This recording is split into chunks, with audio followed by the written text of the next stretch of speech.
Welcome to my kitchen where I did a DIY shiplap paneling on my walls. It turned out great aside from this fall. I don't know what happened, but the wood has these dimples in it that I thought I could hide once I painted it, and I just can't.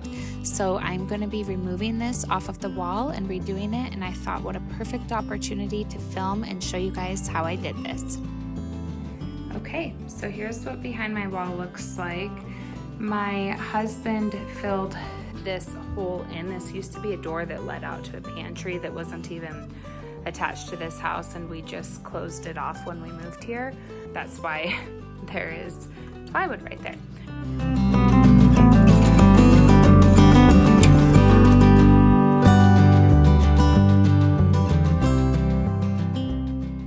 This is the product that I'm using for the shiplap. It is 1/4 inch maple plywood, which comes in 4x8 sheets. I had Home Depot rip it in half, so they were 2-foot wide sections. That way I could fit it in my car easier, but these are pretty smooth panels. I'm gonna run them through my table saw at 7.5 inches wide. That way I can get 3 boards per 2-foot section. Once your strips are cut, you're going to want to start applying them to the wall. I am using a nickel width for my space between each board, and then you want to take an 18 gauge brad nailer and start nailing your boards into place. I'm using 3 nails per section, and then you want to make sure that you're nailing into studs. That way there's actually something for the nails to grip into.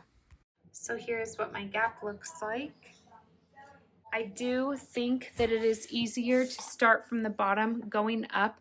The reason being is because when you start at the bottom, you can just rest the board on top on the one beneath it. And so it works out really well. Around my outlet, I just used my jigsaw and cut the square out. And then I bought these spacers that sit behind this outlet. You can see it right here, they're red. And it just pops the outlet out a little bit more since this is a 1/4 inch thick. And so when I put my outlet cover back on, it will be sitting right. If I didn't buy these spacers and do that, this outlet is going to be shoved too far back because of how much higher this comes off from the original drywall. And then you're just going to want to repeat the process piece by piece. I would say the main things to keep in mind, number 1, your first board needs to be level. That will determine the level of all the other boards going after that. And then second, if you're working on walls that are longer than 8 feet, you want to make sure that your boards end on a stud. That way your next strip after that butts up to it is going to also be nailed into that stud. Prep work before you paint makes all the difference, so you want to make sure to fill the nail holes and caulk all of your corners and seams. I used painter's tape in my corners. It helped the caulking not expand into those cracks. And then you are going to want to prime and paint.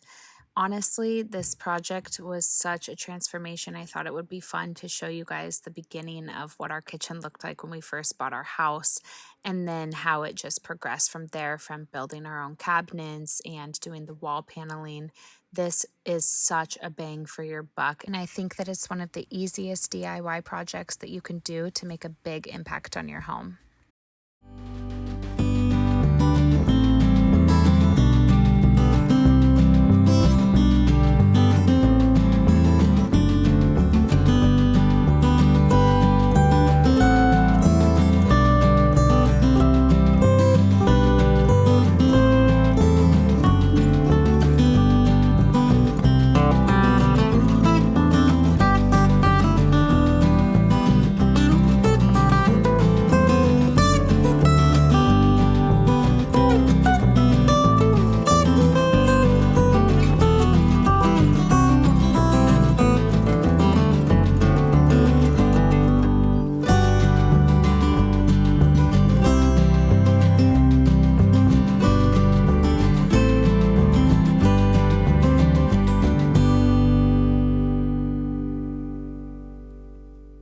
Thank you so much for watching, and we will see you next time.